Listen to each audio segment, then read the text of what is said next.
चतुर्थ अध्याय इंद्र आदि देवताओं द्वारा देवी की स्तुति। ध्यानम। ओम कालाभ्राभां कटाक्षौरी कुलभयदां मौलिबन्धेन्दुरेखां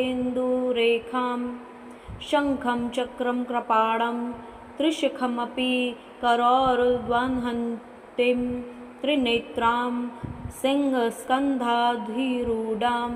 त्रिभुवनमखिलां तेजसा पूरयन्तीं ध्यायेद दुर्गां जयाख्यां त्रिदश परिव्रतां सेवितां सिद्धिकामोः।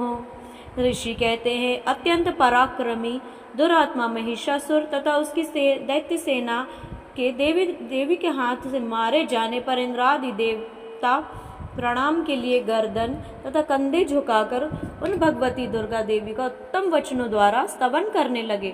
उस समय उनके सुंदर अंगों में अत्यंत हर्ष के कारण रोमांच हो आया था। देवता बोले, संपूर्ण देवताओं की शक्ति का समुदाय ही जिनका स्वरूप है तथा जिन देवी ने अपनी शक्ति से संपूर्ण जगत को व्याप्त कर रखा है, समस्त देवता और महर्षियों की पूजनीय उन जगदम्बा को हम भक्ति पूर्वक नमस्कार करते हैं।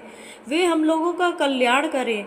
जिनके अनुपम प्रभाव और बल का वर्णन करने में भगवान शेषनाग, ब्रह्मा जी तथा महादेव जी भी समर्थ नहीं, वे भगवती चंडिका संपूर्ण जगत का पालन एवं अशुभ भय का नाश करने का विचार करें। जो पुण्यात्माओं के घर में स्वयं लक्ष्मी रूप से, पापियों के यहाँ दरिद्रता रूप से, शुद्ध अंतःकरण वाले पुरुषों के हृदय में बुद्धि रूप से, सत्पुरुषों में श्रद्धा रूप से तथा कुलीन मनुष्यों में लज्जा रूप से निवास करती हैं, उन आप भगवती दुर्गा देवी को हम नमस्कार करते हैं। देवी, आप संपूर्ण विश्व का पालन कीजिए। देवी, आपके इस अचिंत्य रूप का, असुरों का नाश करने वाले भारी पराक्रम का तथा समस्त देवताओं और दैत्यों के समक्ष युद्ध में प्रकट किए हुए आपके अद्भुत चरित्रों का हम किस प्रकार वर्णन करें। आप संपूर्ण जगत की उत्पत्ति में कारण हैं। आप में सत्वगुण, रजोगुण और तमोगुण, ये तीनों गुण भी मौजूद हैं, तो भी दोषों के साथ आपका संसर्ग नहीं जान पड़ता। भगवान विष्णु और महादेव जी आदि देवता भी आपका पार नहीं पाते। आप ही सबका आश्रय हैं। यह समस्त जगत आपका अंशभूत है, क्योंकि आप सबकी आदिभूत अव्याकृता परा प्रकृति हैं। देवी, संपूर्ण यज्ञों में जिसके उच्चारण मात्र से संपूर्ण देवता तृप्त लाभ करते हैं, वे स्वाहा आप ही हैं। इसके अतिरिक्त आप पितरों की भी तृप्ति का कारण हैं, अतएव सब लोग आपको स्वधा भी कहते हैं। देवी, जो मोक्ष की प्राप्ति का साधन है, अचिंत्य महाव्रत स्वरूपा है, समस्त दोषों से रहित जितेंद्रिय तत्व को ही सार वस्तु मानने वाले तथा मोक्ष की अभिलाषा रखने वाले मुनिजन जिनका अभ्यास करते हैं, वे भगवती पराविद्या आप ही हैं। आप शब्द स्वरूपा हैं।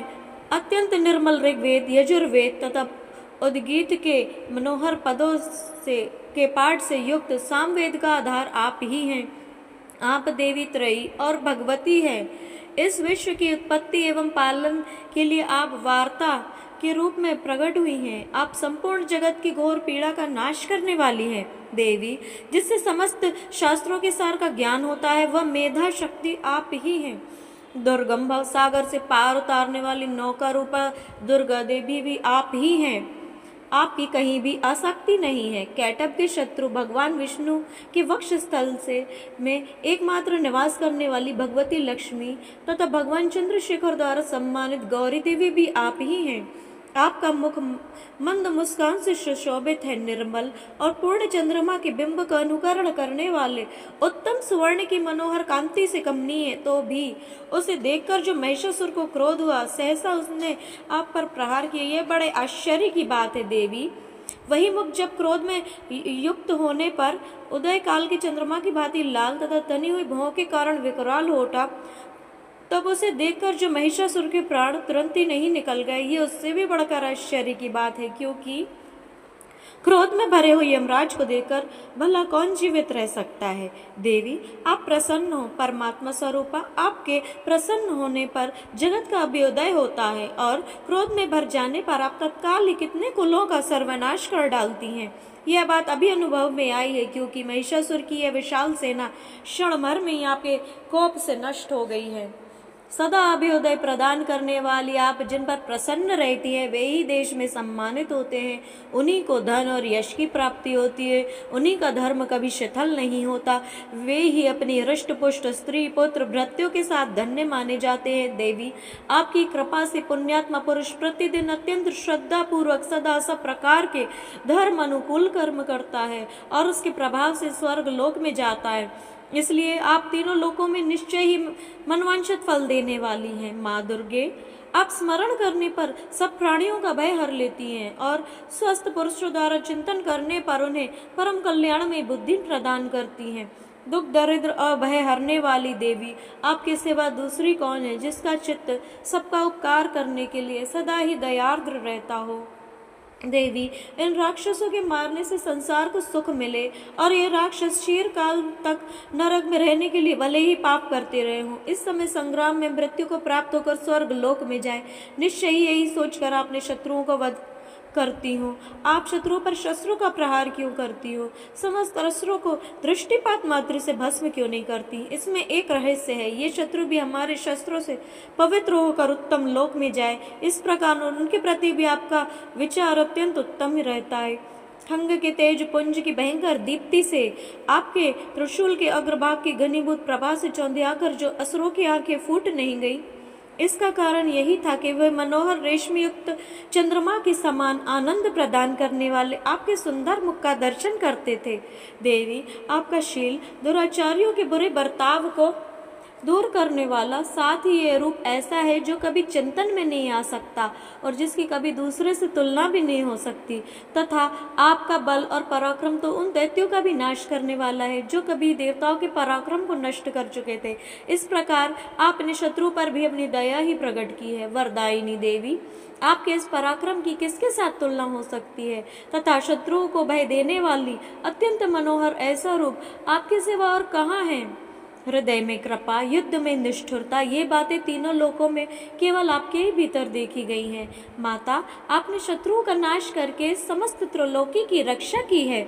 उन शत्रुओं को भी युद्ध भूमि में मारकर स्वर्ग लोक में पहुंचाया है तथा उन्मत्त दैत्यों से प्राप्त होने वाले हम लोगों को भी भय से दूर कर दिया है। आपको हमारा नमस्कार है। देवी, आप शूल से हमारी रक्षा करें। अंबिके, आप खंग से हमारी रक्षा करें तथा घंटे की ध्वनि से और धनुष की टंकार से भी हम लोगों की रक्षा करें। चंडिके, पूर्व पश्चिम उत्तर दिशा में भी आप हमारी रक्षा करें। ईश्वरी, अपने त्रिशूल को घुमाकर अब उत्तर दिशा में भी हमारी रक्षा करें। तीनों लोकों में आपके जो परम सुंदर एवं अत्यंत भयंकर रूप विचरते रहते हैं, उनके द्वारा भी आप हमारी रक्षा करें। इस भूलों की भी रक्षा करें।